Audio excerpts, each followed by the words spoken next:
तो चलिए आज के इस दिलचस्प विश्लेषण में हम प्राचीन दर्शन की गहराइयों में एक बहुत ही रोमांचक गोता लगाते हैं।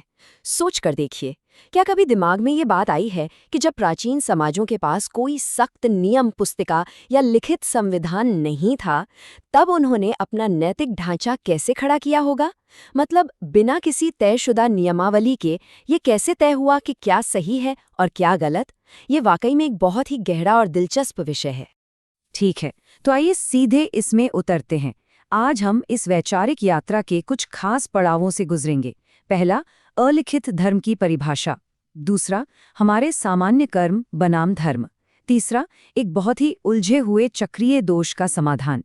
चौथा, आखिर ये सदाचारी होते कौन हैं? और पांचवा, अंतरात्मा का अंतिम प्रमाण। अब जरा कल्पना कीजिए एक ऐसी स्थिति की जहां हमारी नियम पुस्तिका एकदम खामोश है। किसी भी प्राचीन ग्रंथ में ये स्पष्ट रूप से नहीं लिखा है कि कौन सा काम पुण्य है और कौन सा नहीं। जब हमारे पास हर अच्छे काम की कोई लिखित सूची मौजूद ही न हो, तो मानवता ये कैसे तय करती है कि असल में सही और धार्मिक क्या है? तो यहीं से शुरू होता है हमारा पहला भाग, अलिखित धर्म की परिभाषा।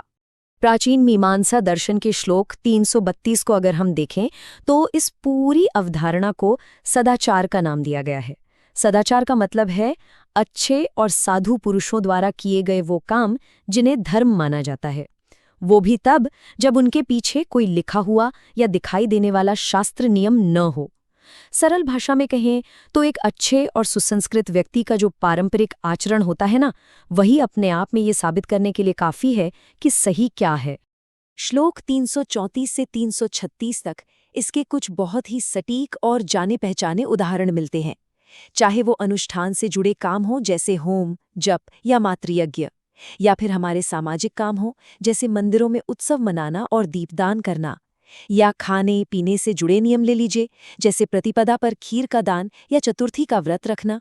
दिलचस्प बात यह है कि इन प्रथाओं का शास्त्रों में कोई सीधा लिखित आदेश नहीं है, फिर भी सदियों से अच्छे लोगों द्वारा इनका पालन किए जाने के कारण इन्हें बिना किसी सवाल के धर्म मान लिया गया है।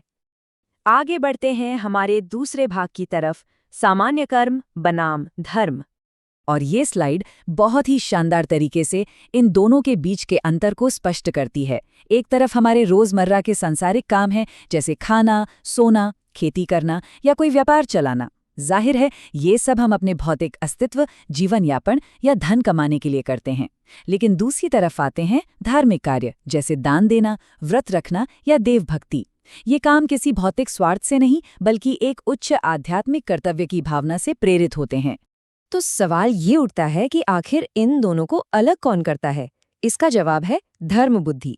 इसका सीधा सा अर्थ है किसी काम को करने के पीछे छुपी हमारी आंतरिक धार्मिकता और आध्यात्मिक कर्तव्य की भावना। अब देखिए, एक आम खेती या व्यापार में ये धर्म बुद्धि तो नहीं होती है ना, इसीलिए सिर्फ जिंदा रहने के लिए किए गए इन साधारण कामों को शास्त्रों का प्रमाण नहीं माना जाता। ये भेद हमें बहुत ही व्यावहारिक और रोजमर्रा के उदाहरणों से जोड़े रहता है। और अब आते हैं तीसरे भाग पर, जो इस पूरी चर्चा का एक बहुत ही अहम हिस्सा है, चक्रीय दोष का समाधान। दर्शन शास्त्र में एक बहुत बड़ा विरोधाभास होता है जिसे अन्योन्याश्रय दोष कहते हैं। ये आपसी निर्भरता की एक तार्किक गड़बड़ी है जिसे हम अपनी आम बातचीत में गोल गोल तर्क या मुर्गी और अंडे की समस्या कहते हैं। हमारे प्राचीन दार्शनिक बहुत सतर्क थे और वे इसी तार्किक जाल में फंसने से बचना चाहते थे। अब इस समस्या की गहराई को समझिए। पहला कदम कहता है कि शास्त्र ये तय करते हैं कि सदाचारी व्यक्ति कौन है, और दूसरा कदम कहता है कि सदाचारी व्यक्ति ये तय करते हैं कि अलिखित शास्त्र क्या है। क्या इस व्यवस्था में कोई बहुत बड़ी गड़बड़ नहीं लग रही?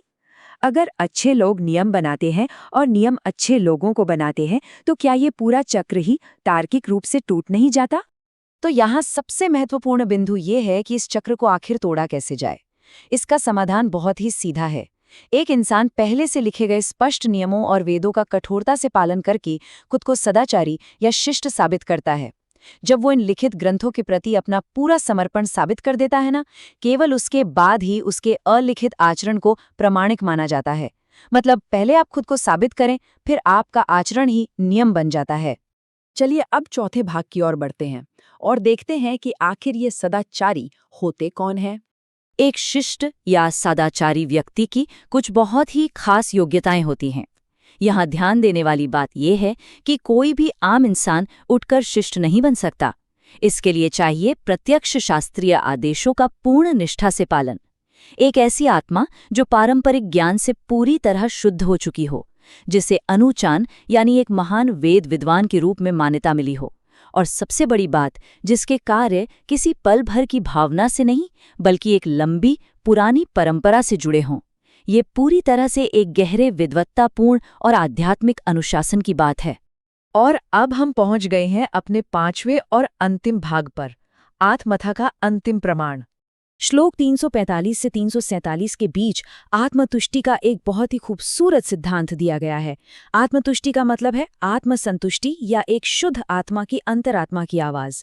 यह सिद्धांत कहता है कि जब किसी विषय पर शास्त्र मौन होते हैं या जब कोई दुविधा खड़ी हो जाती है, तो ऐसे में एक पूरी तरह से अनुशासित और ज्ञानी विद्वान की अंतरात्मा की जो आवाज होती है ना, वही अंतिम न्यायाधीश का काम करती है। अब इस बात के बारे में जो चीज़ सबसे ज्यादा दिलचस्प है वो है इसका ये शानदार रूपक। जैसे लंका में नमक की खान या मेरू पर्वत की स्वर्णभूमि, वहां जो कुछ भी पैदा होता है वो उसी का रूप ले लेता है। इसका सीधा सा मतलब ये है कि जिस तरह नमक की खान में जाने वाली हर चीज अपने आप नमक बन जाती है, बिल्कुल उसी तरह एक ज्ञानी और शिष्ट व्यक्ति का मन पूर्ण सत्य को इस कदर अपना लेता है कि उसके मन से निकलने वाला हर विचार खुद ब खुद सत्य बन जाता है ना कमाल की बात? अगर हम इस रूपक को अपनी आज की चर्चा से जोड़े तो बात बिल्कुल साफ है। जब भी धर्म के मामले में कोई शंका हो तो एक विद्वान व्यक्ति की अंतरात्मा का जो स्वाभाविक झुकाव होता है, उसे एक लिखे हुए शास्त्र के बराबर ही माना जाता है। इस दर्शन के हिसाब से एक ज्ञानी व्यक्ति के सहज अंतर्ज्ञान पर एक स्थापित सत्य की तरह पूरा भरोसा किया जाता है। और हाँ, ये सिर्फ कोई हवाई दार्शनिक बात नहीं है। श्लोक 348 से 353 तक प्रकृति के कई प्रत्यक्ष प्रमाण दिए गए हैं। जैसे कुछ मंत्रों में स्वाभाविक रूप से जहर को खत्म करने की ताकत होती है, या फिर एक नेवले को ही देख लीजिए, वो बिना किसी वैद्य के अपनी प्राकृतिक सहज प्रवृत्ति से ही अपने इलाज के लिए जड़ी बूटियां खोज लेता है, या किसी पुण्यात्मा के छूने भर से जमीन का पवित्र हो जाना। प्रकृति के ये जीवंत उदाहरण ये साबित करते हैं कि जिस तरह प्रकृति की प्रवृत्तियों में एक अचूक शक्ति होती है, उसी तरह एक शुद्ध अंतरात्मा में भी एक बहुत ही ठोस और अचूक प्रामाणिकता होती है। तो अंत में इस विचारोत्तेजक प्रश्न के साथ हम इस विश्लेषण को यहीं रोकते हैं।